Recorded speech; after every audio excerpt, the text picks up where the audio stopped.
Ні дня без крымінальных прысудаў, хто наважыўся выступіць супраць Лукашэнкі і яго памагатых.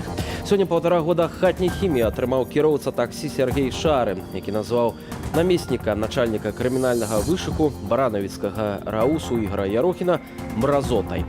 Апошні, як паведамляюць сведкі, браў удзел у жорсткіх затрыманнях пратэстоўцаў. У 299-й дзень народнага супраціву дыктатуры зноў уступаюць у сілу амерыканскія санкцыі супраць 9 айчынных прадпрыемстваў. Што гэта значыць, распавядзем неўзабаве. Студыя Белсат, Віталь Бабін, вітаю гаспадарства. Застаньцеся з намі цягам наступнай гадзіны ў жывым эфіры.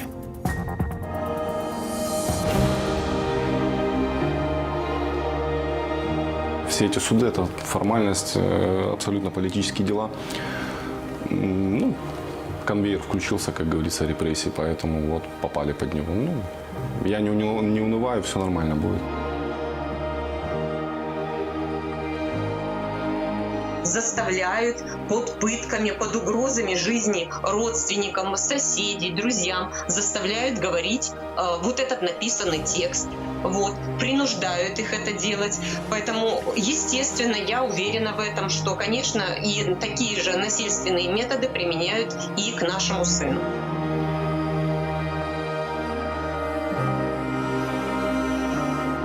Калі будуць сектаральныя санкцыі, то па сутнасці гэта будзе тычыцца траціны беларускага экспарта. Я думаю, такога стрэла беларуская эканоміка не вытрымае.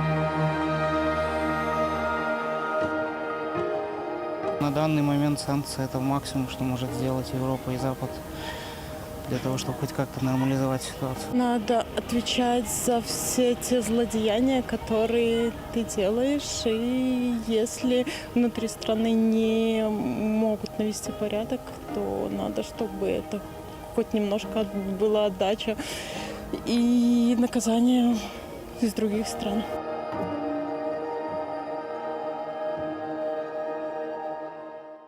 Як мінімум 3 асобы з расійскімі пашпартамі сачылі за журналістам Романам Пратасевічам і ягонай сяброўкай Софіяй Сапегай цягам усяго іхняга знаходжання ў Грэцыі. Менавіта гэтыя людзі меркавана і паведамілі пра знаходжанне Пратасевіча на борце самалёту кампаніі Ryanair.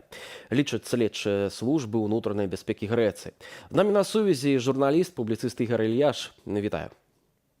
Добрый вечер. Ігор, ад пачатку гэтага інцыдэнту хадзілі размовы пра тое, што ў гэтай аперацыі з самалётам Ryanair браў удзел Крэмль, дакладней спецслужбы расійскія. Ці былі ўвогуле нейкія сумневы, што такога кшталту аперацыю маглі правесці выключна сіламі камітэту дзяржаўнай бяспекі, да прыкладу?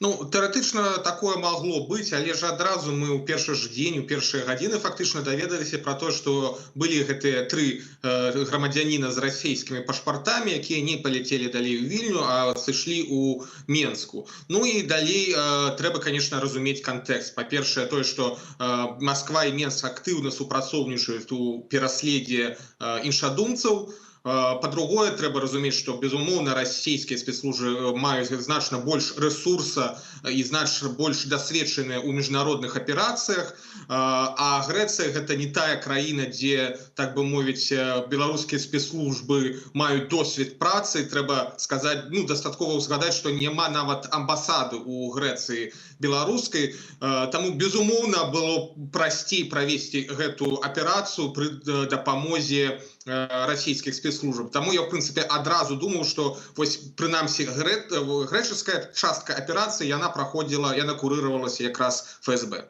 Дарэчы, сёння кіраўнік ФСБ Расіі Сергей Нарышкін сустракаўся са сваім беларускім калегам, старшынём камітэту дзяржаўнай бяспекі Беларусі Іванам Церцелем. Дык вось, яны дамовіліся, цытата, разам супрацьстаяць дэструктыўным дзеянням Захаду. Што гэта можа азначаць на практыцы? Цяжка сказаць, якія канкрэтна аперацыі, мерапрыемства будуць прадугледжаны. То, што КДБ і ФСБ яны больш актыўна пачынаюць супрацоўнічаць у пытаннях тым ліку пераследу іншадумцаў, барацьбы з тымі, хто наважваецца змагацца з дыктатарскімі рэжымамі ў Расіі і Беларусі. Ну, гэта мы бачым ужо па апошніх, у прынцыпе, месяцах. Самы яскравы прыклад — гэта, конечно, аперацыя па арышту Фядуты і Зянковіча ў Маскве, пра што нават ФСБ абвесціла раней, чым КДБ. Это, конечно, гэта безумоўна прыклад таго, што супраца беларускіх расійскіх спецслужбаў яна выходзіць на новы ўзровень, і гэта прымалася палітычнае рашэнне ў Крамлі. Атрымоўваецца такім чынам, што беларусы, якія крытыкуюць Александра Лукашэнку, цяпер не могуць проста так выехаць за межы Беларусі, бо межы зачыненыя, самалёты не лётаюць. Аднак ёсць магчымасць, напрыклад, выехаць у Расію тую ж. І там гэтыя беларусы не могуць сябе пачуваць, у бяспецы. Безумоўна, і я думаю, што для беларускіх уладаў гэта быў такі важны момант, калі яны пачалі ўжо абмяжоўваць выезд з краіны ў канцы 2020 года, калі пачаліся ўсе гэтыя абмежаванні, то яны безумоўна разумелі, што людзі могуць пачаць уцякаць праз Расію. Таму трэба было адразу захлопнуць гэтую напрамак, адразу ўзмацніць супрацу з расійскімі спецслужбамі, што яны, уласна кажучы, і зрабілі. Лукашенко таксама заявіў, што гатовы выдаць Романа Пратасевіча сепаратыстам з Луганскай Народнай Рэспублікі, каб тыя праводзілі з ім следчыя дзеянні, бо Генеральная прокуратура так званай ЛНР завяла крымінальную справу таксама адносна Романа Пратасевіча. Пра што гэта кажа? Што чалавек, якога на захадзе называюць тэрарыстам, цяпер супрацоўнічае з прарасійскімі тэрарыстамі з гэтых акупаваных тэрыторый Украіны? Ну, насамрэч, мы пабачылі доказ таго, што Беларусь была заўсёды верным хаўрусенькам пуцінскай Расіі ў канфлікце з Украінай. І калі мінулыя 5 гадоў, 5-6 гадоў афіцыйны Менск Лукашенко спрабаваў стварыць імітацыю нейкай нейтральнасці, нейкай міратворчай лініі, то цяпер гэта ўжо не мае сэнсу ніякага, ўжо ніхто гэта не верыць, і Лукашенко таму можа ўжо нічога не хаваць і адкрыта дэманстраваць, што ён у гэтым канфлікце насамрэч падтрымлівае Крэмль. Што тычыцца канкрэтна гэтых размоваў пра выдачу Романа Пратасевіча, то я не думаю, што Лукашенко на гэта пойдзе, бо, як ужо заўважаюць шмат хто з экспертаў, наўрад ці ён бы пайшоў на такую рызыкоўную аперацыю дзеля таго, каб потым гэтага чалавека перадаваць у ЛДНР. Я думаю, што у яго свае планы на гэтага чалавека, на Романа Пратасевіча. Ну, а вось размову пра тое, што ён нібыта выдасць у ДНР, ЛНР, дзе яму пагражае смяротнае пакаранне, я думаю, што гэта больш такі акт запалохвання самого Пратасевіча ды і грамадства. Цяпер вось атрымоўваецца, што Крэмль дае згоду на тое, каб спецслужбы расійскія працавалі ў цесным звязку, цеснай гэтай супрацы з беларускімі спецслужбамі. Ці азначае гэта тое, што ў хуткім часе на тэрыторыі Беларусі могуць з'явіцца у досыць такой вялікай колькасці расійскія спецслужбы і праводзяць свае спецаперацыі на тэрыторыю Беларусі, у тым ліку вось праводзячы гэтую рэпрэсіўную палітыку, якую ўжо шмат месяцаў працягвае Александр Лукашенко? Ну, па-першае, трэба разумець, што сама па сабе практыка, яна не нейкая эксклюзіўная, яна не з'явілася толькі ў 2021 годзе. Дастаткова прыгадаць выкраданне Паўла Грыба, украінца, на тэрыторыі Беларусі. Гэта таксама была сумесная відавочная аперацыя КДБ і ФСБ. То бок расійскія спецслужбы і раней адчувалі сябе досыць комфортна на тэрыторыі Беларусі, толькі раней гэта ўсё хавалася відавочна, і ўсё ж стараліся не надаваць такі вялікі маштаб гэтым ініцыятывам. Цяпер гэта абсалютна не хаваецца, гэта ў наглу ўсё робіцца. Ці будзе гэта, так бы мовіць, значна вырасце, ці вырасце значна колькасць саміх сілавікоў расійскіх на тэрыторыі Беларусі, наўрад ці, я думаю, што пакуль КДБ можа спраўляцца ў асноўным з тымі пытаннямі, якія ўзнікаюць на тэрыторыі Беларусі, але калі з'явіцца такая патрэба, то, безумоўна, Расія пойдзе на гэта, і наўрад ці афіцыйны Менск будзе з гэтым неяк змагацца. Ігор, таксама хацеў запытацца пра твою жонку, журналістку Белсата Кацярыну Андрэеву. Сёння 200 дзён спаўняецца, як і Каця, і Даша Чульцова знаходзяцца за кратамі. Это з моманту іхнага затрымання 15 лістапада падчас стрыму з плошчы Пераменаў. Ведаю, што Каця ўжо атыпавана ў гомельскую жаночую калонію. Ты распавядаў таксама пра тое, што яна ўпершыню пабачыла вось неба без гэтых рашотак. Якія апошнія навіны, што, магчыма, вядома на сённяшні дзень новага ад Каці? Ну, яна адчувае сябе добра, і важны такі пазітыўны момант, што ліставанне яно значна лепш адбываецца ў Гомелі, то бок хутчэй ідуць лісты ад Каці, амаль што ў 2 разы хутчэй, чым з Жодзіна. Але тым не менш я ось даведаўся літаральна на днях нейкія пэўныя абставіны таго, як адбываўся этап з Жодзіна ў Магілёў. Я нагадаю, яна не наўпрост перавозілі яе з Жодзіна ў Гомель, а праз Магілёў. Так вось яе везлі ў Магілёў у кайданках, прычым везлі, я так разумею, што толькі яе. Там былі рэцыдывісткі, якія сядзелі за забойствы, ім кайданкі не нашпілівалі кайданкі, а Каця ехала якраз у кайданках. Таму сапраўды такіх вельмі жорсткіх было умовах праходзіў этап. На шчасце, ўжо з Магілёва ў Гомель яна ехала без кайданкоў, хаця б вось гэтую частку этапа праходзіла больш у людскіх умовах. Ты казаў, што Каця трымаецца бадзёра, як іное здароўе. Ведаю, што таксама былі нейкія моманты, вось табе вядома, што зараз, як Каця сябе пачувае фізічна? Дзякуй Богу, яна пачувае сябе добра, не скардзіцца на стан здароўя і, в прынцыпе, не скардзіцца на умовы ўтрымання ў Гомелі. Трэба разумець, што яна ж знаходзіцца на каранціне, то бок яе не размяркоўвалі на працы. Як будзе далей, мы пакуль не ведаем, але на дадзеным этапе, у дадзенай сітуацыі яна адчувае сябе добра, бадзёра трымаецца, і, в прынцыпе, больш-менш можна быць задаволены тым, што яна вытрымлівае гэтыя цяжкія выпрабаванні даволі паспяхова. Дзякуй вялікі за гэтую размову. Сіл падтрымкі. Мы разам з вамі. Ігор Ілья, спадарства, журналіст, публіцыст і муж Кацярыны Андрэевай быў з намі на відэасувязі. Тым часам 200 дзён за кратамі. Такая расплата за праўду. Журналісткі Белсату Кацярына Андрэева і Дар'я Чульцова чакаюць вашай падтрымкі. Напішыце ім ліст абавязкова. Зноў вітаем нашых гледачоў на плошчы Пераменаў.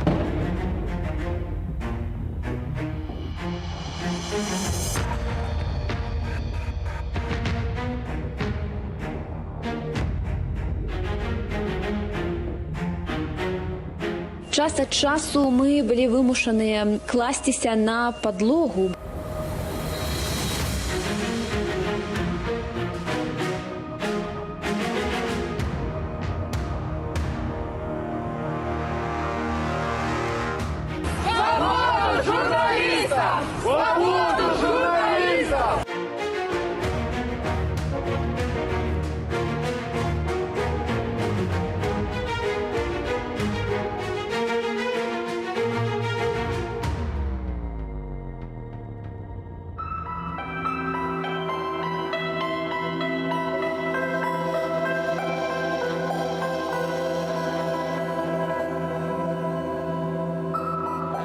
Каб дайсці да крамы або прыпынку, некаторым жыхарам вёскі Стан трэба прайсці сапраўдную паласу перашкод. Застацца ў сухім абутку не атрымаецца.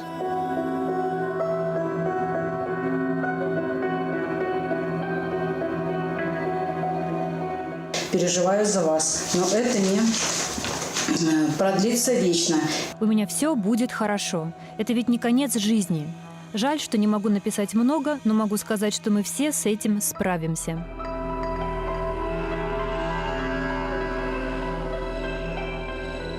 Вот это комната, где, в общем, выросла Катя. Здесь Катины снимки.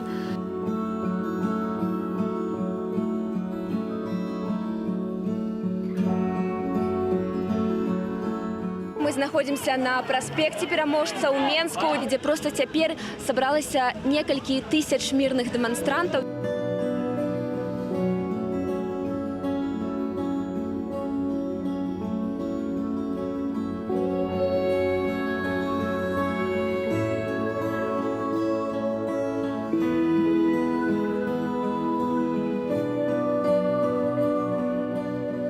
Это первый лист. Теперь вы видите, что мои слова не были пустым звуком. Я и правда не собиралась никуда уезжать. Самое удивительное, что я не испытываю злости, обиды, жажды мести к тому, кто принял решение поступить так с нами, со мной. Моральное состояние спокойное, готовность ко всему.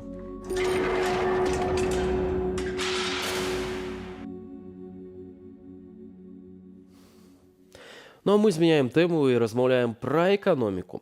Сёння ўступаюць у сілу нанова размарожаныя санкцыі ЗША супраць 9 беларускіх прадпрыемстваў. Белнафтахім, Белнафтахім ЗША, Нафтан, беларускі нафтавы гандлёвы дом, Белшына, горадня Азот, горадня Хімвалакно, Атлакафарба і Полацак шкловалакно. Гэтыя прадпрыемствы не змогуць супрацоўнічаць з амерыканскімі камерцыйнымі кампаніямі.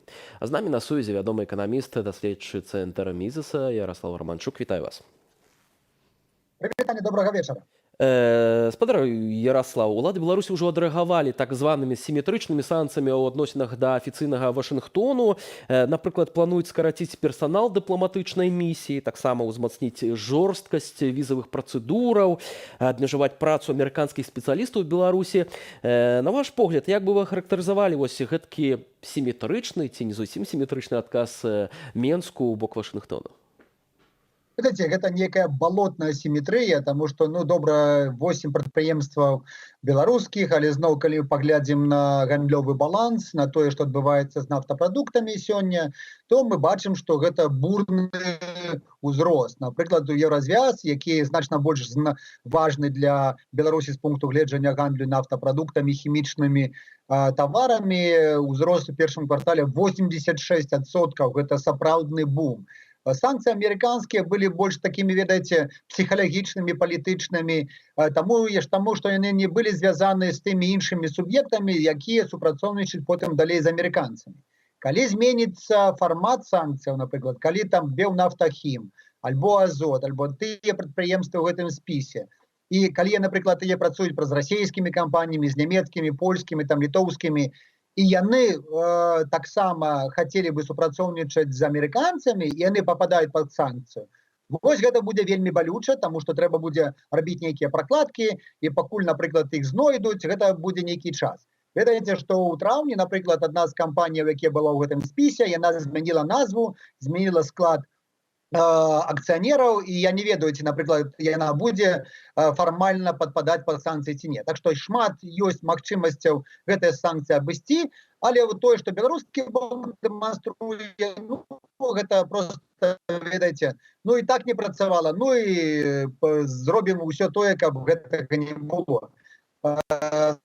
Тільки іншыя дамоўленасці, напрыклад, я думаю, што калі Байден з Путіним будзе размаўляць наконт зялёнай эканомікі, зялёнай павесткі дня, устойлівага развіцця і барацьбы з глобальным пацяпленнем, то ён вось мяркуе, што вось будаўніцтва БелАЭС будзе тым адэкватным адказам, які скампенсуе ўсе тыя рэчы, якія сёння ён робіць. Але ці можна казаць, што некаторыя з гэтых прадпрыемстваў моцна пацерпяць, ці адпаведна пацерпяць найбольш Нафтан, альбо, напрыклад, горадні Азот? Хто, уласна, з працаўнікоў гэтых прадпрыемстваў найбольш адчуе на сябе вось удар ад гэтых эканамічных амерыканскіх санкцыяў? Ну, паглядзіце, доля гандлю з Амерыкай у нас там менш за 1%. І калі паставак з Беларусі туды, ну, амаль няма. Ну, добра, лака-краска, тыя хімічныя тавары, якія маглі бы прадаваць, но не будзем прадаваць.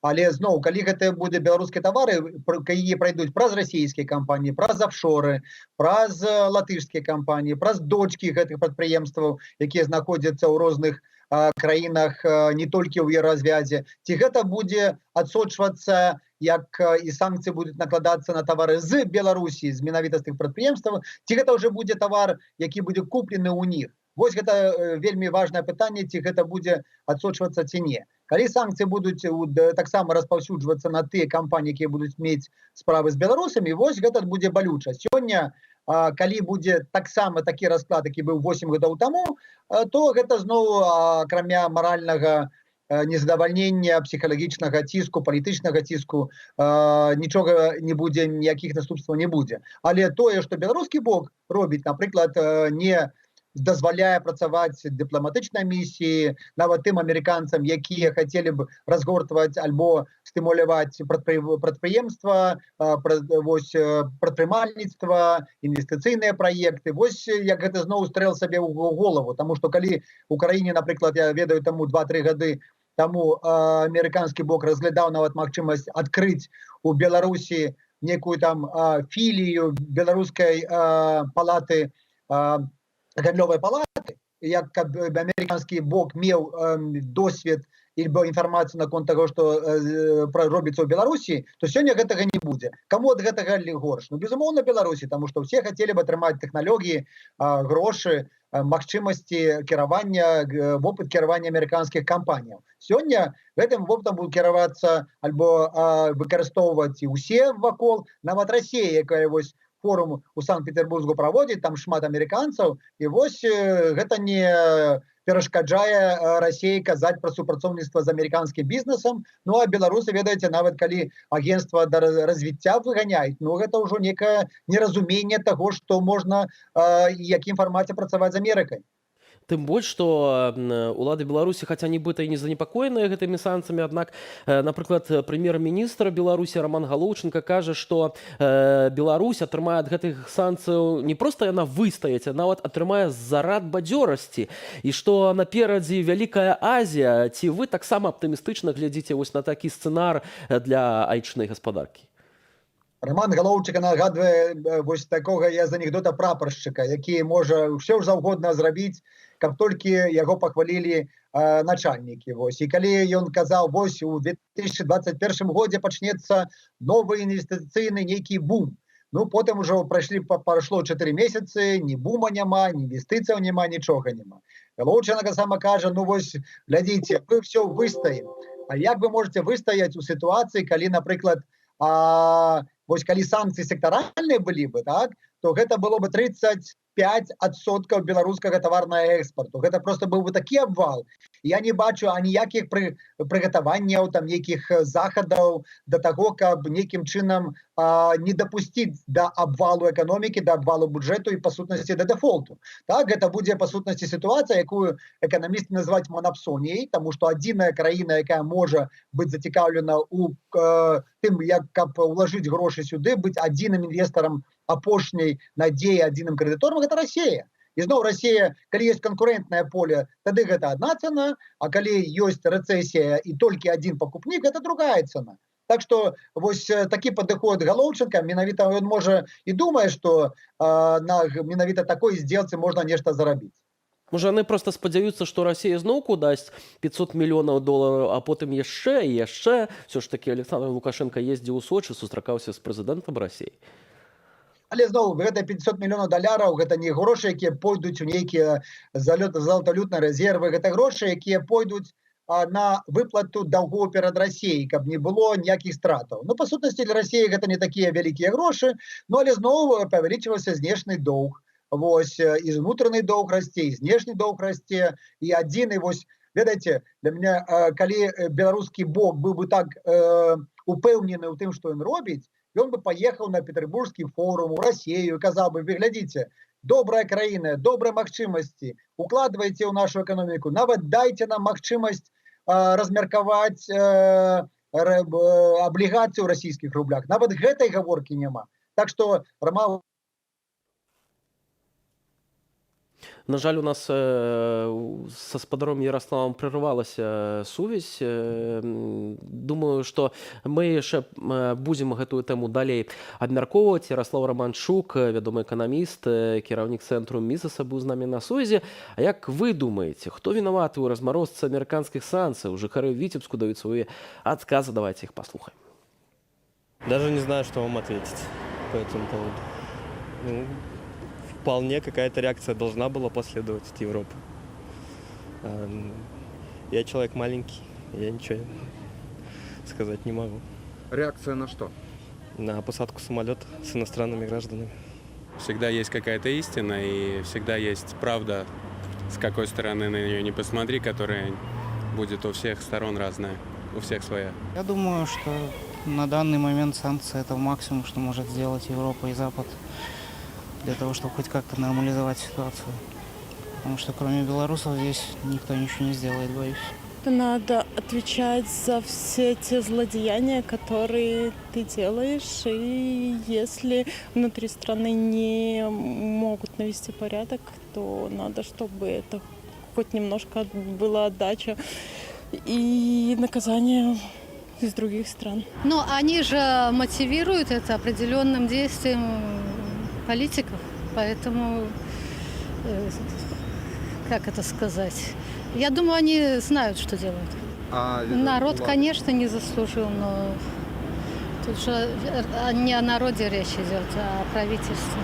Я считаю, что да, справедливый, но задерживали их долговато. Санкции справедливы.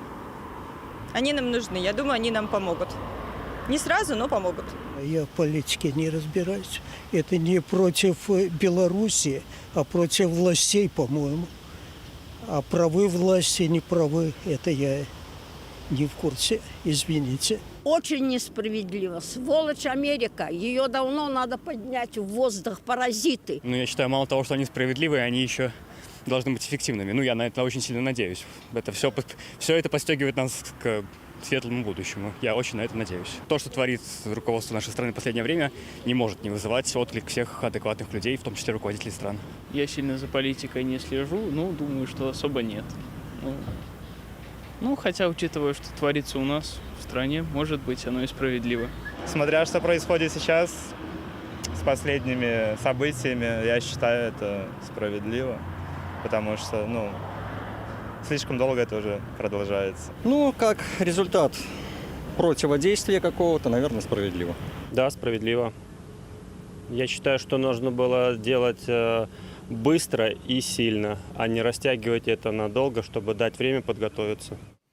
Ну, ось тут прадстаўніца хіба электарату Александра Лукашэнкі прапанавала ўзняць Амерыку на паветра. Шкада, што, напэўна, ўсё ж такі за кароткія рукі ў такіх людзей. Ну, а мы да іншай тэмы, таксама важнай міжнароднай. Сёння распачаўся візіт Святланы Ціханаўскай у Варшаву, ўжо трэцю з ліку у суседнюю сталіцу. Агулам ён працягнецца 2 дні. Плануецца сустрэчы на найвышэйшым узроўні. Сярод іншага, сёння падчас уручэння прэміі «Чалавек года 2021» у газеце «Выборчасць» спадарня Святлана звярнулася да журналістаў польскага выдання са словамі падзякі і удзячнасці. Давайте паслухаем. Я не была бы человеком года, если бы каждый белорус, который сейчас борется за наше будущее, каждый человек, который сейчас страдает за нас в тюрьме, не был бы точно таким же человеком года. Я принимаю эту награду с благодарностью и дарю ее каждому белорусу, который стоит рядом со мной, который стоит за мной. И все вместе, единой силой мы боремся против диктатуры. И, пользуясь случаем, я от всего сердца хочу поблагодарить вас, вашу газету, за то, что с самого начала нашего движения, потом и революции, эволюции вы были рядом с нами. Благодаря вам в том числе о нас узнавал весь мир. Вы были vocal, вы были, голосом белорусов в Польше и за рубежом, и ни на миг не прекращали о нас писать. И поэтому в тот момент, когда пройдут новые честные выборы, когда мы победим и в Беларуси закончится шампанское, я хотела бы, чтобы вы были почетными гостями на этом празднике жизни. Давайте пройдем этот путь вместе, сколько бы времени он ни занял, хотя я уверена, что это все случится очень быстро. Спасибо руководству, спасибо журналистам, которые освещают наши события, и еще раз спасибо за эту достойную награду. Ну а ў гэтыя хвіліны дэмакратычная лідарка сустракаецца з беларускай дыяспорай на замкавай плошчы у Варшаве, адкуль працуе наша каляжанка Аліна Коўшык. Аліна, прывітанне, калі ласка, які ў цябе настрой, які настрой у беларусаў, якія сёння сустракаюцца з Святланай Ціханаўскай? Вітаю, Віталь, вітаю, шановне спадарства. Святлана Ціханаўская яшчэ не сустракаецца з беларусамі Варшавы. Мы яе чакаем з хвіліны на хвіліну, бо Святлана абяцала, што перад тым, як прыедзе сюды на замкавы плац у Варшавы, Яна наведае 2 беларусак, якія галадуюць каля прадстаўніцтва Еўракамісіі ў Варшаве, і, магчыма, з гэтым звязанае невялічкае смаздзенне. Тым не менш, атмасфера тут цудоўная, людзей багата. І давайте паразмаўляем і запытаем, чаму беларусы ў Варшаве прыйшлі сёння на гэтую сустрэчу. Добрый день, живы эфир Белсату. Скажите, чему вы сегодня тут? Я за свободу на моей краине, за мову, за людей, за свободу палітвязняў и за демократичные выборы, за Светлану Тихановскую. А вы уже бачили Светлану Тихановскую живую? Не, ніколі. Хвалюєтеся сьогодні? Трошки. Заўсёды перед першым спатканнем заўсёды хвалюешься, але дуже чакаю. Дякую вялікі. Добра, мы ідзем далей, паглядзім, хто прыйшоў. Вельмі багата моладзі. Мы ведаем, што ў Варшаве адна з самых вялікіх дыяспараў Беларусі.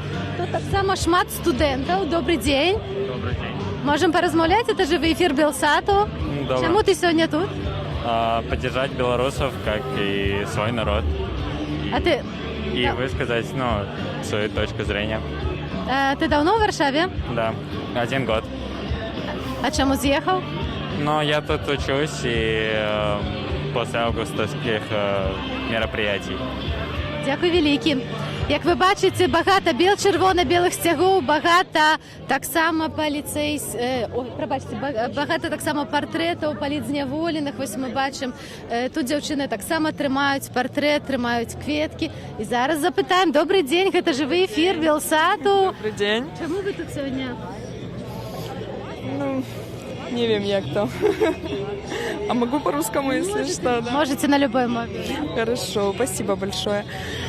Ой, просто я даже не знаю, как это сказать. Вы хвалюетесь? Нет. Просто уже очень хочется домой, если честно, попасть. И это очень, печально.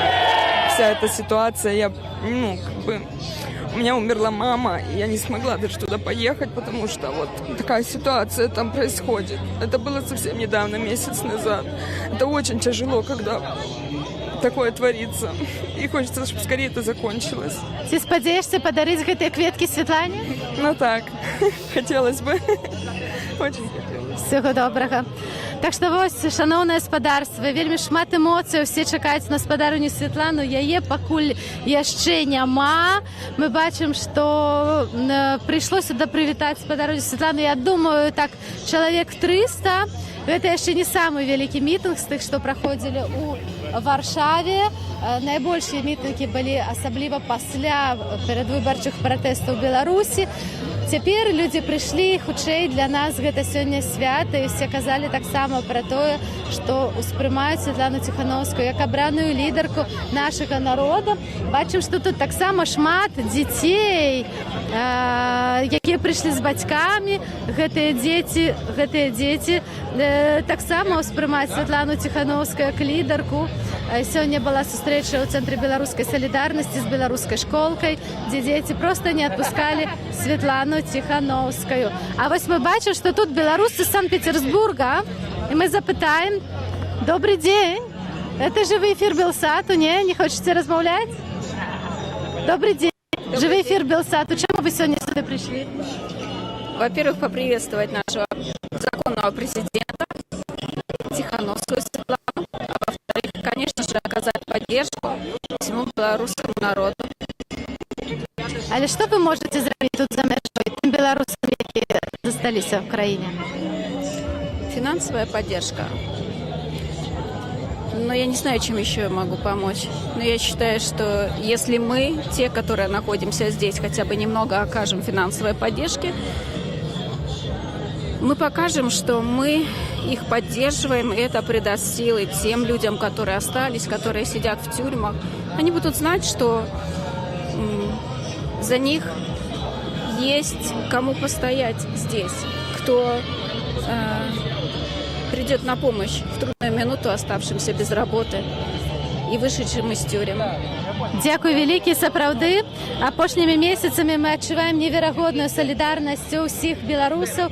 Беларусы, якія за мяжой, яны стараюцца дапамагаць, як толькі могуць, тым беларусам, якія засталіся ў нашай краіне, якім зараз найцяжэй. Шаноўнае гаспадарства, сёння сапраўды вельмі шчыльны графік у Святланы Ціханаўскай, нягледзячы на тое, што ў Польшчы сёння вольны дзень, святочны дзень, дзень, калі палякі не працуюць, распачаўся доўгі вікенд, але спецыяльна для Святланы Ціханаўскай былі зарганізаваны шэраг сустрэчаў.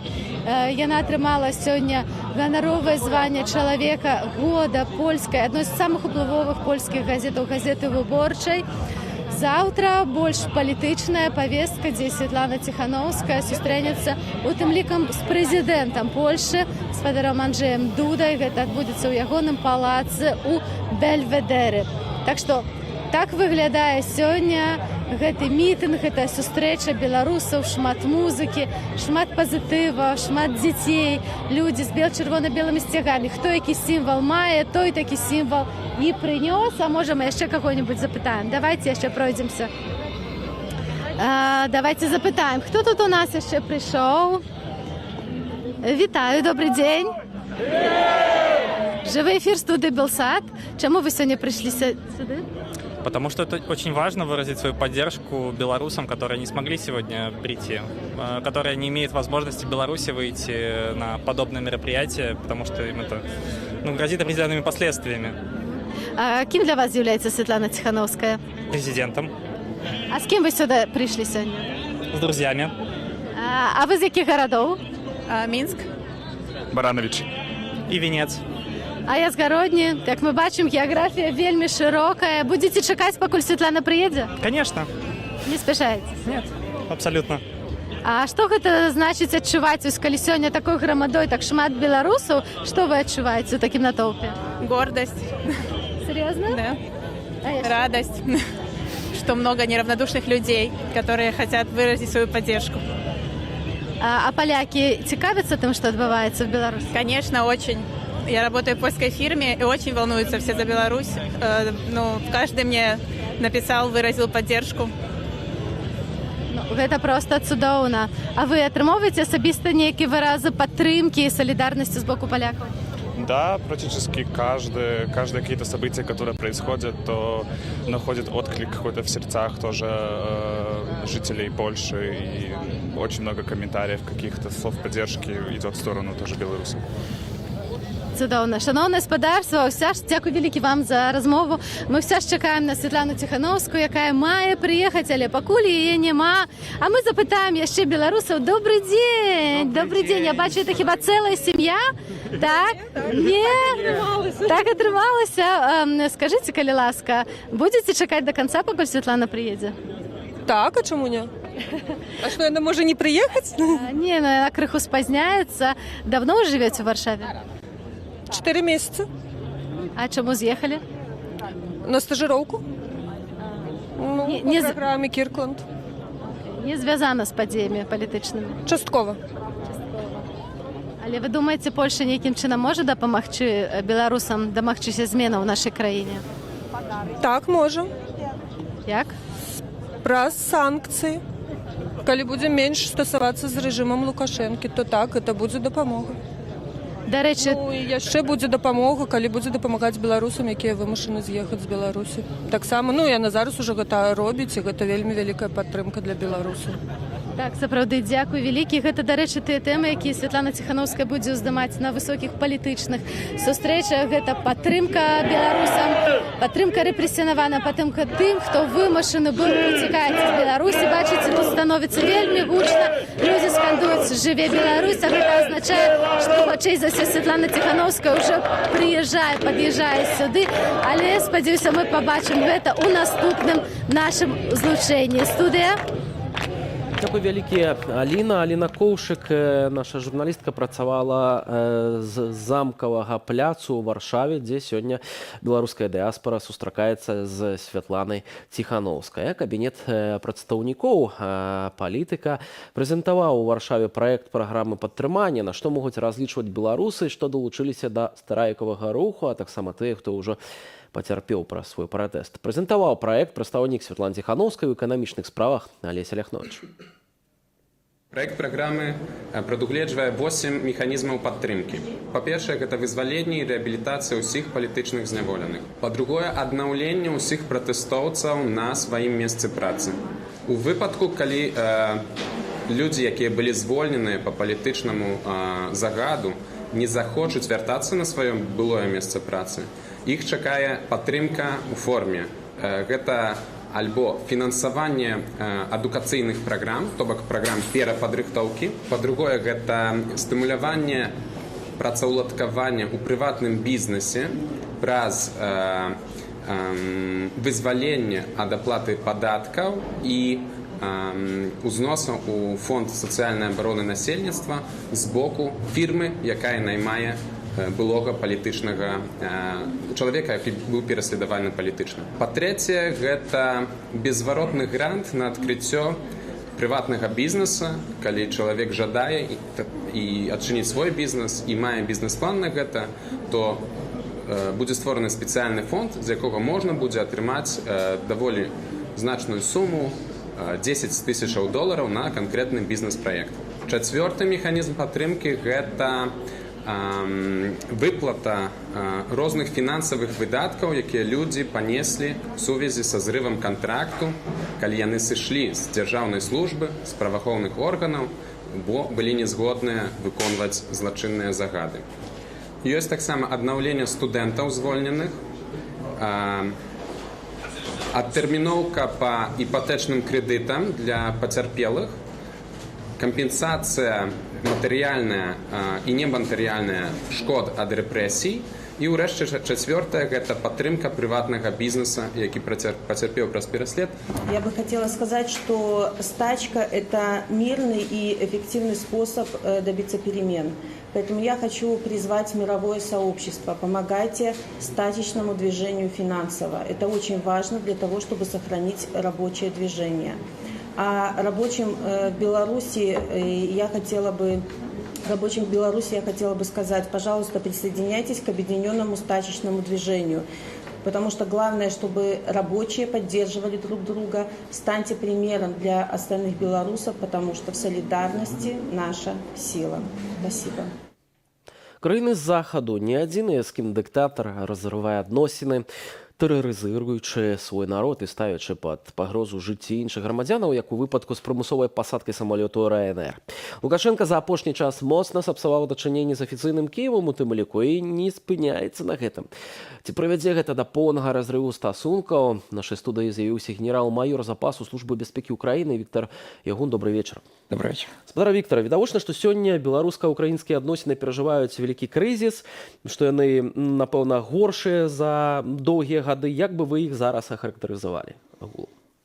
Ну, на самом деле, они действительно очень в таких жестком таком противостоянии сейчас стоит Украина с Беларусью. К сожалению, действительно очень близкие страны разошлись, но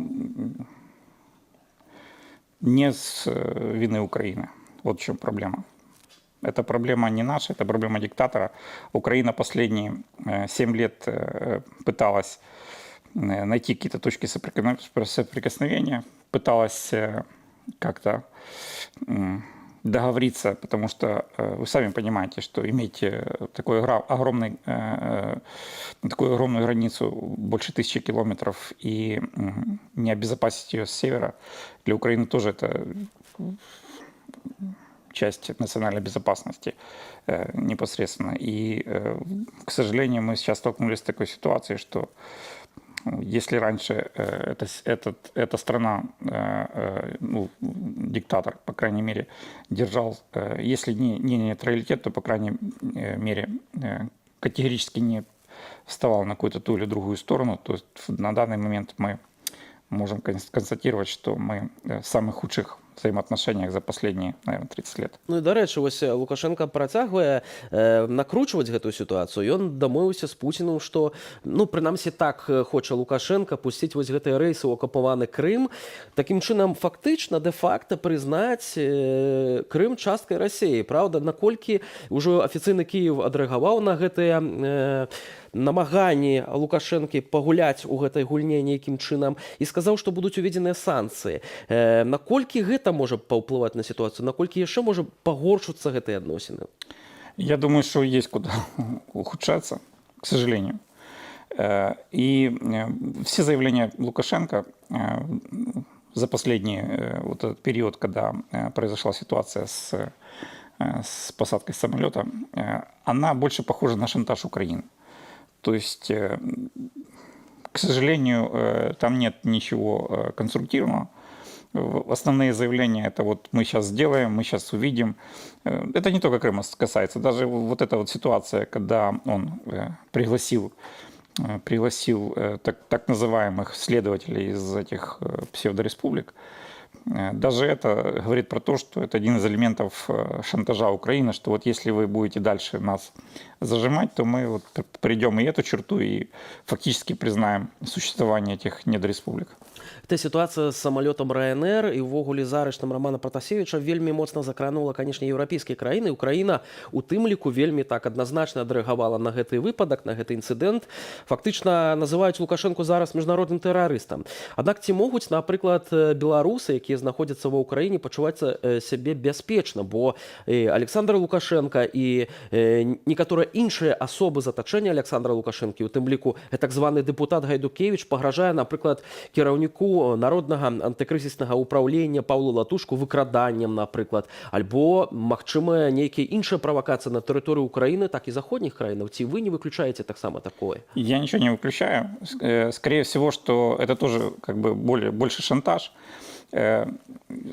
Специалисты пришли к мнению, что ситуация с самолетом не была единой только белорусской спецоперацией.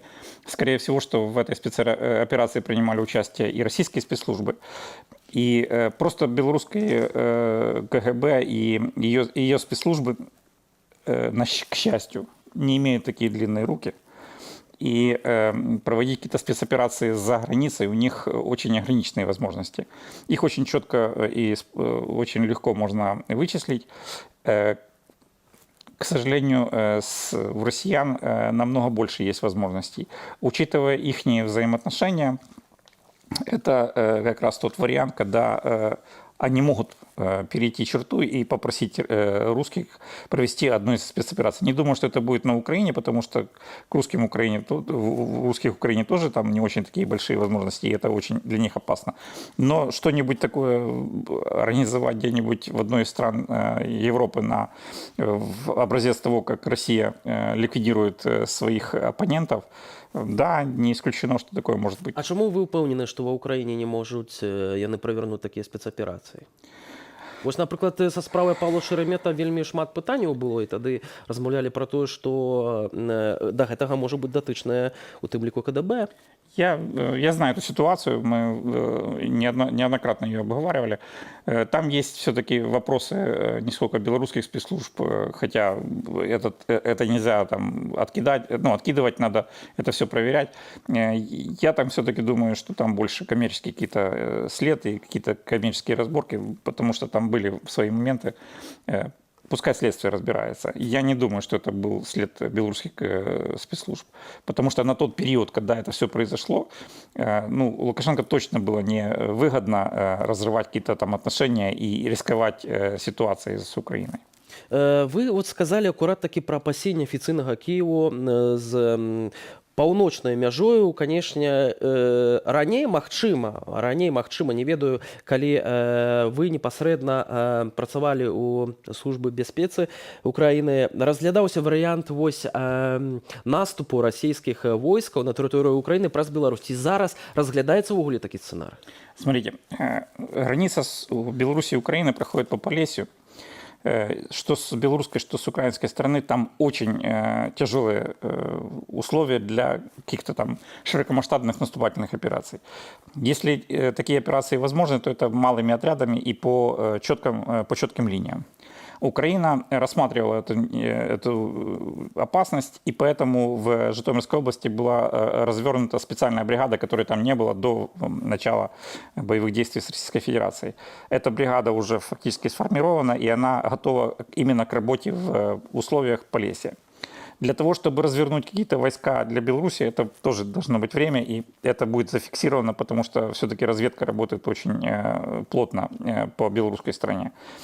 Россия для того, чтобы перекинуть войска, тоже просто так это все невозможно сделать, нельзя ничего в наше информационное время все сделать как-то там, скрыть это все. Поэтому я думаю, что все будет известно.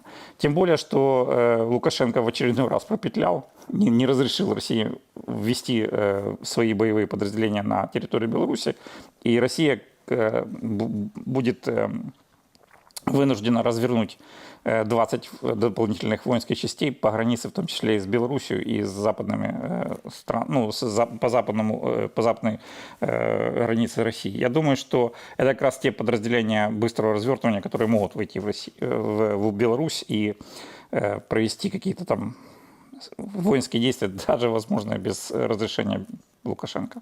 До речі, ось Лукашенко весь час позиціонував себе з такої нейтральної позиції, був фактично таким чоловіком, який хотів примирити нібито Україну і Росію. Гэтыя перамовы, менскія перамовы, так, якія праходзілі доўгі час у сталіцы Беларусі, цяпер яны пад пытаннем. Наколькі вы вось зараз бы разгледзелі Беларусь як пляцоўку для працягнення таких перамоваў? Не, в Украине уже однозначно приняли решение. Сейчас пока идут вот эти все ситуация с пандемией, с короной, понятно, что все идет через онлайн-режим, имеется в виду, что через видеоконференции. Скорее всего, что рассматривается несколько позиций. Украина предлагает Европу, европейские страны, там Швейцария, Австрия. Есть такой вариант, как Баку, даже Кишинев рассматривается. То есть однозначно в Минск уже никто не поедет с Украины. Наколькі для Лукашэнкі зараз это прынцыповае пытанне, як вы думаеце, вось што гэтую пляцоўку перанясуць? Бо калісьці, калі шлі размовы і пра гэта казалі, то Лукашенко нейкім чынам так вот досыць нервова адрэагаваў. Это как раз тот удар по имиджу, который еще оставался у него, как нейтральная площадка, что вот я тут такой вот весь белый и пушистый, могу вас объединить. Вы что-то там где-то что-то не поняли, не договорили. Вас как-то один другого надо все-таки взять за руку, посмотреть в глаза, и тогда, может, все произойдет. Ничего не будет. Как площадка и как возможный лидер для объединения Лукашенко просто исчез из поля зрения нашей политики.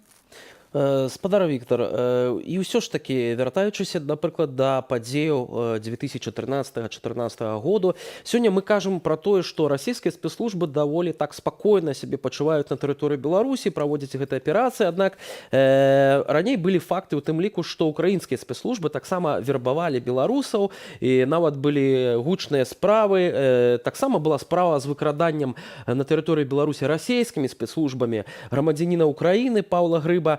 Як зараз ввогуле вось сітуацыя выглядае з гэтым, як бы вы гэта пракаментавалі, як ввогуле працуюць украінскія спецслужбы і наколькі іх цікавяць ввогуле беларускія грамадзяне? Ну, смотрите, спецслужбы не могут не вербовать. То есть источники информации, хотим мы этого или не хотим, они должны быть. Не только технические возможности, но и оперативные возможности через людей получения информации, потому что именно человеческая информация от человеческого фактора, она на более точная и на более объективная. К сожалению, люди попадают в такую ситуацию. Но хочу заметить, что это не носит массовый характер, как и не носит такой плановый характер, как это со стороны России, и в том числе и спецслужб Беларуси. У них это все поставлено на очень широкую ногу. На поток. Да, и там просто у нас была информация, и мы, к сожалению, общались с нашими гражданами, которые, особенно те, которые живут в приграничье, которые занимаются сбором грибов, ягод. Они просто массово попадали в такие неприятные ситуации, и они подписывали бумаги под таким жестким прессингом спецслужб, как России, так и Беларуси. Вот что Украина этим точно не занимается. Спадара Віктора, і все ж таки ви чоловік з вялізным вопытам працавалі ў такой структуры. Напэўна, аналітычна все ж таки ва ўкраіне і вы таксама можаце нейкія прагнозы даць на будучыню. І, канешне, шмат каго, у тым ліку, я думаю, украінцаў і беларусаў, якія жывуць зараз ва ўкраіне, цікавіць пытанне, колькі ж яшчэ засталося Лукашэнку і як будуць далей развівацца падзеі, якую ролю тут адыграе Расія? Россия ничего нового никогда не придумывала, потому что если мы думаем, что гибридная война и участие подразделений Российской Федерации в войне на Донбассе – это что-то новое, нам надо вспомнить войну в Испании, где под флагами непонятно каких интернациональных бригад на самом деле воевала советская армия. Все это уже пройдено. Приблизительно такая же самая ситуация и в Беларуси насчет возможного аншлюза. Это уже было в 40-х годах с Прибалтикой, когда постепенно советская Россия просто поставила перед фактом, что, во-первых, надо там организовать советские базы, потом ввести войска, потом эти войска фактически поддержали местных каких-то коллаборантов, и эти местные коллаборанты фактически потом организовали аншлюз этих территорий, и эти территории влились в СССР. Где-то приблизительно по такому же самому сценарию пытается действовать Россия теперешняя. Единственное, что чем это будет отличаться, России невыгодно потерять еще один голос в международных структурах, в том числе и ООН, потому что даже один голос Беларуси – это для нее плюс для каких-то там решения своих внутренних проблем. Поэтому какая-то там видимость независимости предусматривается оставить, но, к сожалению, Россия не остановится ни перед чем для того, чтобы Беларусь была полностью включена, в первую очередь в военном смысле, в состав Российской Федерации. Это, к сожалению. Единственная надежда на это на возможность каких-то глубоких потрясений не сколько в Беларуси, сколько в самой России. Вот когда эти изменения произойдут, тогда возможно, эти потрясения приведут не только к тому, что Беларусь может стать свободной, но и к тому, что мы решим свои вопросы и с Крымом, и с Донбассом. Такія прагнозы ад генерал-майора запасу службы бяспекі ўкраіны Віктара Ігуна. Дзякуй вам вялікі, спадар Віктар, што прыйшлі ў нашу студыю. На гэтым ставім кропку ў сённяшнім выданні. Дзякую за ўвагу. А перад аб'ектывам ставім пытанне. Хто вінаваты ў тым, што ў Беларусі сапсаваныя адносіны з вялікай колькасцю краінаў дэмакратычнага свету, у тым ліку з усімі нашымі суседзямі, апрача Расіі? Давайте паслухаем адказы. Вы сами все прекрасно знаете. Я не хочу комментариев. Что значит, кто виноват? Это очевидно, кто виноват. Просто сейчас нужно думать, наверное, не об этом, а как ситуацию изменить, что нужно сделать, чтобы люди не страдали. Самое печальное, что страдают люди. Думаю, что виновата власть наша. Кто еще может быть виноват? Мы же белорусы, не зря ходили на митинги, которые должны были что-то сдвинуть с этого за 26 лет. Как-то я считаю, что виноват в этом власть только и все. Сейчас современный мир. И я считаю, что должны были родители позаботиться, наши, наверное, может быть, ваши, тогда еще, чтобы сейчас дети не страдали, чтобы никого не убивали, никого не сажали, не калечили и так далее. А приходится нам за это отвечать. Прорвемся.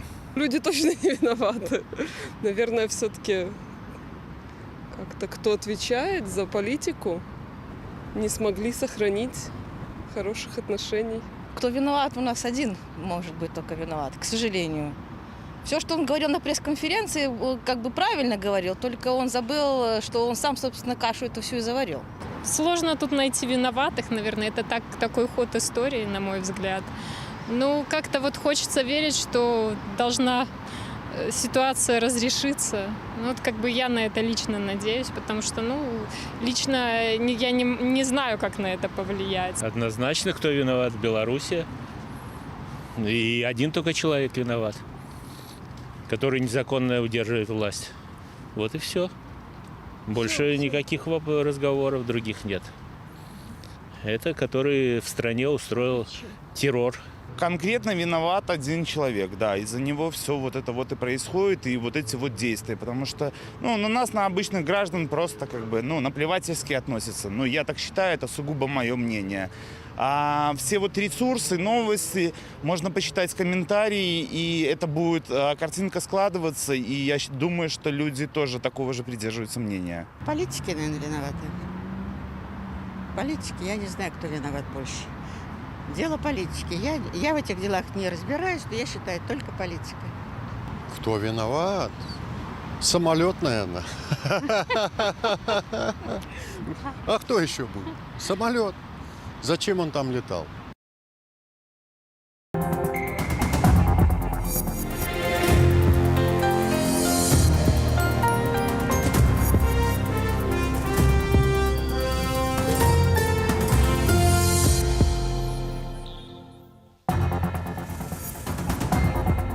Украіна ўзмацняе мажу з Беларусю падраздзяленнямі хуткага рэагавання.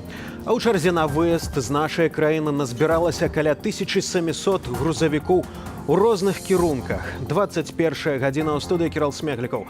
Сёння у выданні «Аб'ектыву». Санкцыі Злучаных Штатаў вярнуліся.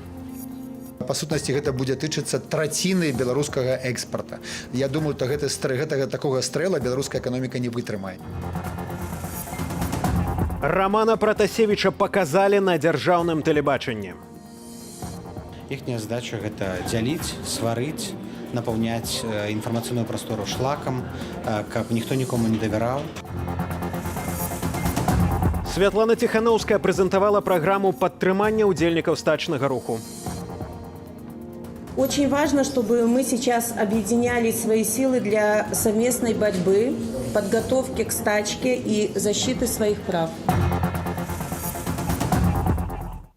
Нафтан, волат, нафтаперапрацоўкі Беларусі спыніцца. Так лічаць у стачкамі прадпрыемства, якое ў ліку 9, якія ад сёння зноў пад санкцыямі ЗША. Паводле розных ацэнак беларуская эканоміка можа страціць да траціны экспарту. На захады Вашынгтону Менск адказаў узмацненнем жорсткасці візавых працэдураў і абмежаваў лік дыпламатаў. Як будуць дзеяць абмежаванне і ці чакаць ад іх вынікаў, распавядзе Юлія Цяльпук. Бензины, дызпаліва, распушчальнікі, алеі. Больш за палову прадукцыі беларускага нафтана экспартавалася пераважна ў краіны Еўразвязу ды Украіну. У еўрапейскіх партнёраў заводу было 6 тыдняў на згортванне супрацы. У тэрміны ўклаліся не толькі гандлёвыя партнёры. Это касается прежде всего тех предприятий, которые делали конструкцию, которая у нас давно уже затянута, нафтане, на котором режим сделал достаточно много денег. И эти компании сейчас отказываются сотрудничать с нафтаном и закрывают свои представительства на нафтане. Пра санкцыі ў адказ на палітыку беларускай улады ў дачыненні да апанентаў Вашынгтон абвясціў 23 красавіка. Нафтан ушчыльную заняўся заключэннем хуткіх угодаў і паставіў вытворчасць на максімум, каб до 3 чэрвеня продать як мага больше нафтопродуктов. С одной стороны, нефти нет, с другой стороны, вот это увеличение переработки, то есть это явно показано то, что они собираются останавливаться, они готовятся к остановке. И, по-видимому, к длительному. Поэтому получается то, что не смогли сделать в свое время стачники, не смогли остановить завод, сделают за них санкции. Спыненне вытворчасці або падзенне аб'ёмаў, а значыць прыбыткаў, чакае і іншыя прадпрыемствы галіны. Санкцыі ЗША дзеюць супраць шэрагу прадпрыемстваў канцэрну Белнафтахім. Гэта Белшына, горадня Азот, горадня Хімвалакно, Лакафарба, Полацк, Шкловалакно, плюс беларускі нафтавы гандлёвы дом. Ад уведзеных у 2008 годзе і адмененых пасля вызвалення палітвязняў новыя эканамічныя абмежаванні адрозніваюцца. Дзейнічаюць яны таксама ў дачыненні арганізацыяў і фізічных асобаў трэціх краінаў, якія супрацоўнічаюць з суб'ектамі з амерыканскага і еўрапейскага санкцыйных спісаў. Загваздка ў тым, што Расія можа гандляваць беларускаю санкцыёнкаю. Калі будуць сектаральныя санкцыі, то па сутнасці гэта будзе тычыцца траціны беларускага экспарта. Я думаю, то гэтага такога стрэла беларуская эканоміка не вытрымае. А калі гэта будзе як заўжды, тады добра, скажам, ёсць санкцыі, маральныя абавязкі Злучаныя Штаты выканалі. Еўразвяз, які дапускаў прыняцце ў 4-м пакеце таксама сектаральных санкцый, у асобе канцлера Нямецчыны Ангелы Меркель ужо зрабіў папраўку. Санкцыі будуць кропкавыя. У пятніцу ж Еўразвяз ухваліць санкцыі супраць беларускіх авіякампаній, паведаміла агенцтва Bloomberg са спасылкай на крыніцы ў дыпламатычных колах. Далей шырэй. На пачатку наступнага тыдню Еўразвяз будзе абмяркоўваць прапановы аб санкцыях у дачыненні да прынамсі 7 фізічных асобаў і адной арганізацыі. У цяперашні час санкцыйны спіс, які абмяркоўваецца, уключае міністраў, прадстаўнікоў ВПС Беларусі і іншых звязаных з авіяцыяй асобаў. У Беларусі супраць санкцыяў выказваюцца прыхільнікі Лукашэнкі. Праціўнікі найчасцей вітаюць падыход заходнікаў. На данный момент санкции – это максимум, что может сделать Европа и Запад для того, чтобы хоть как-то нормализовать ситуацию. Потому что кроме белорусов здесь никто ничего не сделает, боюсь. Каждый, как обычно, по-своему прав, и всегда будет несколько точек зрения. Вполне какая-то реакция должна была последовать от Европы. На працягу больш чым паўгода прадстаўнікі дэмакратычнай супольнасці Беларусі, палітычныя эмігранты і уцекачы дамагаліся санкцыяў, адчувальных для беларускай улады. Але сапраўды маланкавую рэакцыю захаду выклікала спецаперацыя з захопам у Беларусі еўрапейскага рэйсу Ryanair. Юлія Цельпук, Белсат. Ну а літаральна ў гэтыя хвіліны Святлана Ціханаўская сустракаецца з беларускай дыаспорай у Варшаве. У межах афіцыйнага візіту яна наведала сталіцу Польшы, наступную графіку Вроцлаў. З чым прыехала лідарка беларускага пратэсту ў Польшу, распавядзе Кацярына Малей. Рисую здесь вот домик. И этот цветочек, это человечек, это дерево. Святлана Ціханаўская завітала на урок малявання на тему «Беларусь маёй мары». У школе для беларускіх дзяцей, якія разам з бацькамі вымушаныя былі ўцякаць праз палітычныя рэпрэсіі, навучаюць англійскай і польскай мовам, выкладаюць акцёрскае майстэрства, маляванне. В Польше все нравится, очень приятные люди, огромная колоссальная помощь. ЦБС обучает деток, они идут сюда с удовольствием. Также у меня еще старший сын есть, он также посещает школу. Всегда идем с удовольствием. Огромное спасибо. Во многом здесь легче, потому что там было очень тяжело, особенно когда маленький город, когда ты вот идешь в город и смотришь, милицейская машина едет, ты думаешь, за тобой, не за тобой. То есть вот это ты постоянно на нервах, ты постоянно на стреме, постоянно дергаешься. Но психологически там было очень тяжело. В Беларуси у нас был свой собственный дом, поэтому мне там было намного лучше, чем тут в маленькой квартире. Еще есть недостатки кое-какие. В Беларуси было много друзей, тут мало друзей. На прэс-канферэнцыі з лідарамі рабочага руху Святлана Ціханаўская згадала аб праграме падтрымання удзельнікаў стачак і рэпрэсаваных. Яна прадугледжвае кампенсацыю штрафаў, рэабілітацыю тых, хто пацярпеў ад рэжыму. Гэта не папулісцкія лозунгі. Праект праграмы прадугледжвае канкрэтныя крыніцы фінансавання, адзначыла Ціханаўская. К примеру, часть этой программы будет финансирована как раз из экономического плана Евросоюза для демократической Беларуси, который был разработан и при участии моей команды. Мы ведем последовательную работу ради того, чтобы к моменту смены режима в нашей стране мы были готовы к проведению долгожданных политических и экономических реформ. Очень важно, чтобы мы сейчас объединяли свои силы для совместной борьбы, подготовки к стачке и защиты своих прав. У графіку таксама сустрэча з прэзідэнтам Польшчы Анджэем Дудам, мэрам Варшавы Рафалам Трzaskowskim, сенатарамі і парламентарыямі, з юрыстамі ў сферы універсальнай юрысдыкцыі, камандою Байпол, каардынацыйнай радай і НАУ. Задача гэта нагадаць Польшчы пра Беларусь, абмеркаваць з польскімі ўладамі падтрымку беларускім медыа, телеканалу Белсат, падтрымку праваабаронцам. І вельмі важна разумець, што зараз тысячы людзей знаходзяцца ў турмах. Яны адарваныя ад знешняга свету, 9 мільёнаў у закладніках, і без міжнароднай салідарнасці і без падтрымкі Польшчы нам будзе вельмі цяжка перамагчы. Польскае выданне «Газета Выборча» уручыла Святлане Ціханаўскай узнагароду «Чалавек года». Я не была бы человеком года, если бы каждый белорус, который сейчас борется за наше будущее, каждый человек, который сейчас страдает за нас в тюрьме, не был бы точно таким же человеком года. Цяпер на пляцы Замковым Святлана Ціхановская сустракаецца з беларусамі Польшчы. У заўтрашніх планах, сярод іншага, адкрыццё сімвалічнага помніка салідарнасці з Беларусю. Катя Малей, Белсад. На сустрэчы Святланы Ціхановскай з беларусамі Варшавы ў гэтыя хвіліны знаходзіцца наша журналістка Аліна Коўшык. Аліна, вітаю. Што цяпер адбываецца на спатканні? Аліна, прывітанне, ці чуюць нас? Вітаю, Кирилл, вітаю, шановне господарство. Так, у гэты момант на Замкавым пляцу ў Варшаве вельмі гучна прамаўляе Роберт Тышкевіч. Гэта старшыня парламенцкай камісіі па справах Беларусі ў польскім сейме. Не так давно распачалася гэтая сустрэча, крыху са спазненнем прыехала спадарыня Светлана, і беларусы вельмі цёпла успрынялі яе, сустрэлі авацыямі. У час сваёй прамовы Светлана параўнала тое, што цяпер адбываецца тут у Варшаве перад выбарчымі сустрэчамі. Толькі што іншыя партрэты. Цяпер мы прымаем партрэты палітзняволення, а не кандыдатаў у прэзідэнты. Тым не менш, все разам згадзіліся з тым, што czekając na Słowa nie my wystarczą. zmogli Tego dziś żądamy, tego się domagamy. Twarde sankcje gospodarcze wobec reżimu Łukaszenki. Europa musi pokazać, że nie ma zgody, aby w XXI wieku w taki sposób prześladować ludzi. I nie będzie na to naszej polskiej zgody. Także w polskim parlamencie mówimy o tym w otwarty sposób. Sankcje przeciw Łukaszence. To się musi zdarzyć. To się musi stać. Białoruś potrzebuje europejskiej solidarności. z czerwono-białymi stягами, z dziećmi, z dobrym nastrojem, z kwiatkami. Tak że сегодня у Warszawie zaprawdne Razem przeżyjemy Dzień Zwycięstwa. Żyje Białoruś! Встреча белорусов со Светланой Тихановской у Варшаве.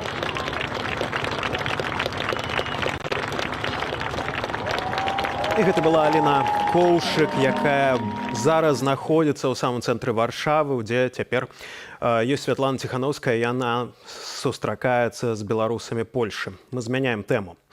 На дзяржаўным тэлеканале ОНТ выйшла праграма з удзелам Рамана Пратасевіча, але судзячы па ўсім, і гэта відэа не мае нічога агульнага з добраахвотным інтэрв'ю, бо Раман арыштаваны КДБ, абвінавачаны ён у тэрарызме і пазбаўлены свабоды і не можа сысці са студыі. Дзеля затрымання Пратасевіча і ягонай дзяўчыны Сафіі Сапегі спецслужбы і вайскоўцы верныя Лукашэнку прымусова пасадзілі пасажырскі рэйс Афіны-Вільня. Ярослав Стешык працягне тэму размоваў з вязнямі. Верховная Рада Украины осудила инцидент с примусовой посадкой самолета Ryanair у Менску и затрыманнем Романа Пратасевича и Софии Сапеги. Супраць проголосовали только представники пророссийской оппозиции, связанной с олигархом Виктором Медведчуком. Таксама сёння неадкладнага вызвалення Пратасевіча запатрабавалі нямецкія дзеячы культуры. Асацыяцыя нямецкіх выдаўцаў і кніжных гандляроў разам з Пэн-цэнтрам Нямецчыны, Саюзам пісьменнікаў і іншымі аб'яднаннямі звярнуліся да федэральнага ўраду з просьбаю падтрымаць свабоду слова ў Беларусі. А беларускія дзяржаўныя СМІ распаўсюджваюць матэрыялы КДБ з допытаў Пратасевіча, апублікаваныя каналам ОНТ под назвай «Фильм расследования». Сейчас нужно отказаться от той телеканала, от той уличной активности, которая была раньше. Пратасевича стваральники видео называют террористом. Мы на видео четко видим, там анонсировано, что это оперативная съемка. Скажите, пожалуйста, если ведется следствие, как же тогда тайна следствия? Если это оперативная съемка, почему не был приглашен наш адвокат? Стваральники видео паўтараюць афіцыйную версію спецслужбаў, што рэйс Афіны-Вільня пасадзілі ў Менскім аэрапорце з прычыны e-мэйла пра бомбу, нібыта ад тэрарыстычнай групоўкі Хамас, і што e-мэйл нібыта прыйшоў да таго, як дыспетчар звярнуўся да пілотаў Ryanair і яго нібыта атрымалі розныя аэрапорты, што насамрэч нічым не пацверджана. Але галоўны тэзіс нібыта Рамана Пратасевіча падставіў хтосьці са сваіх, і ён выпадкова трапіў у руки КДБ. У меня был, в принципе, личностный конфликт только с одним человеком, причем, то есть достаточно напряженный. Единственный раз, когда я вообще написал о том, что как и куда, на каком самолете я буду лететь и перемещаться, это было в рабочем чате за 40 минут до вылета, где есть, в принципе, и этот человек. Дзяржаўны тэлеканал сцвярджае, што аб прысутнасці Пратасевіча КДБшнікі не ведалі, пакуль пра гэта не напісаў у сацыяльнай сеткі Франак Вячорка. Я бачу толькі цытаты, якія нарэзалі ОНТшнікі, лукашэнкаўскія спецслужбы і прадставілі ў выгадным для іх святле. Іхняя задача – гэта дзяліць, сварыць, напаўняць інфармацыйную прастору шлакам, каб ніхто нікому не давяраў. Дарацца Святланы Ціханаўскай нагадвае, што Роман Пратасевіч і Сафія Сапега – закладнікі рэжыму Лукашэнкі. Все, што адбывалася ў турме, все, што адбываецца на допытах, без адваката, невядома якім чынам гэтыя здымкі здабытыя, гэта ўсё патрабуе дадатковай праверкі. Мы требуем, чтобы нашего сына провели независимую медицинскую экспертизу на насильственные акты, которые над ним совершаются. И это мы четко видели по первому видео, которое было предъявлено на той неделе. Вот. До сих пор медиков к нему не допустили. Бацькі Романа Пратасевіча звяртаюць увагу на тое, што ягоны твар на відэа размыты, а на руках відаць чорныя сляды ад кайданкоў. 7 часов вечера того же дня еще Боинг не улетел. Видео с камеры управления по борьбе с организованной преступностью. С Протасевичем все в порядке. Вполне хорошо себя чувствует. Да и в беседах он вовсе не жалуется, наоборот. Ініцыятыва «Байпол» апазнала на гэтым відэа падпалкоўніка міліцыі Івана Тарасіка, які раней распрацоўваў крымінальную справу Сергея Ціханаўскага, і кабінет ягонага начальніка палкоўніка Міхаіла Бедункевіча. Гэта працаўнікі ГУБАЗік, асновы міліцэйскага апарату для барацьбы з палітычна нелаяльнымі людзьмі. Што да асноўнай версіі КДБ пра выпадковы перахоп самалёта, то яна супярэчыць паведамленням Нацыянальнай выведнай службы Грэцыі і прадстаўніка Міністэрства ўнутраных справаў. Яны распавялі, што ў Афінах за Романам Пратасевічам яшчэ з 9 траўня сачылі людзі з расійскімі пашпартамі. Таксама 3 грамадзяніны Расіі, пасажыры таго авіярэйсу, засталіся ў Менску пасля прымусовай пасадкі самалёта. Ярослаў Сцешык, Белсат. Спачатку санстанцыя, а пасля АМАП. Гэткія нечаканыя візітёры прыйшлі ў гарадзенскую краму «Адметнасць». У саставе групы у тым ліку былі кіраўнік гарадзенскага АМАПу Віктор Краўчэвіч і намеснік начальніка аддзелу аховы парадку ленінскага РАУС Аляксей Вайцешык.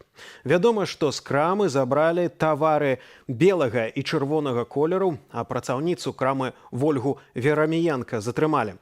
Таксама бліжэй да вечару АМАП заблакаваў рэдакцыю парталу «Гродна Лайв». Пра запужванне і ціск працягнуць мае калегі. Ад 1,5 года хатняй хіміі да 1 года калоніі. Такі прысуд агучыў берасцейскі суддзя Яўген Брэган для 5-й групы ў так званай карагоднай справе.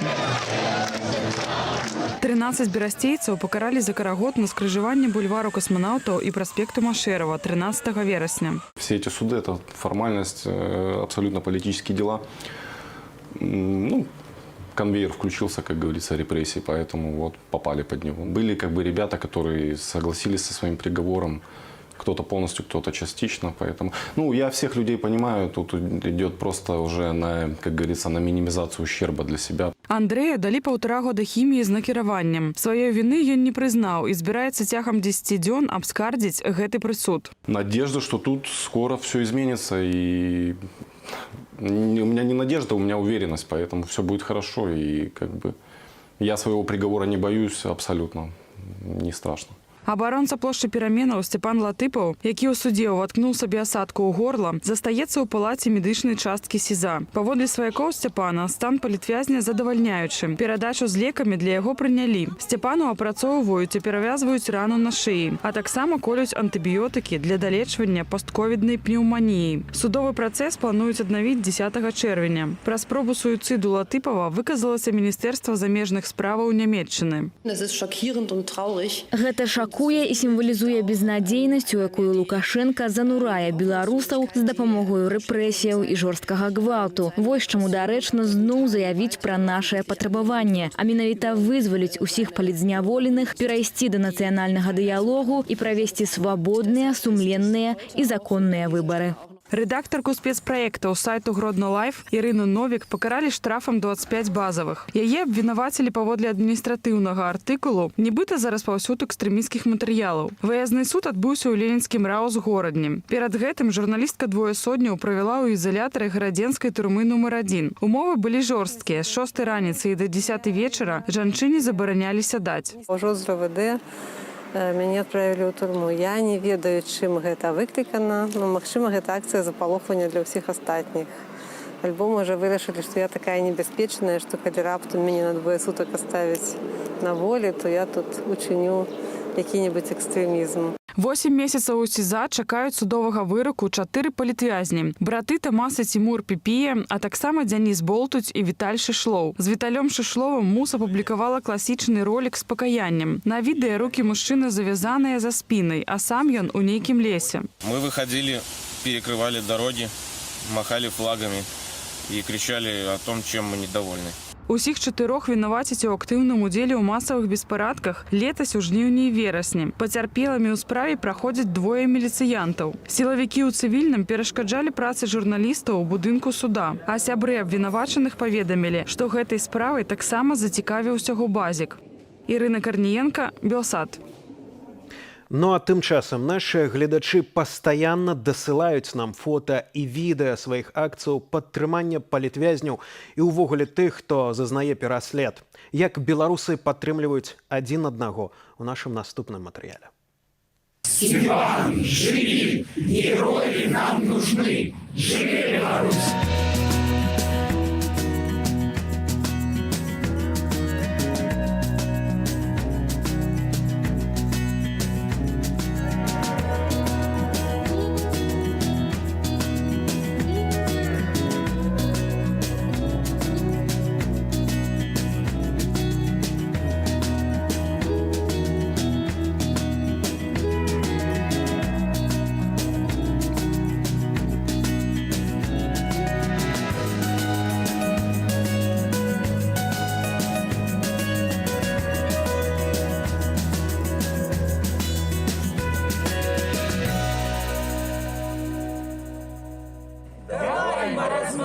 Прогнись за бабло, признай Крым российским, тебе все равно. Готов лишь карманы свои ты набить, но нас, белорусов, тебе не сломить. Больш навінаў чытайце ў нашым тэлеграм-канале. Таксама заахвочваю спампаваць наша прыкладанне на смартфон, каб заставацца ў курсе самых апошніх падзей. А інфармацыйны вечар не завяршаем. Наперадзе праграма «Размова» з Владзімірам Мацкевічам. Як змянілася краіна за амаль год пасля першых перадвыбарчых акцыяў. Пра гэта распавядзе сацыёлаг Тацяна Вадалажская. А ў студыі працаваў Кірыл Смяглікаў. Добрага вам вечару і, канешне, заставайцеся з Белсатам.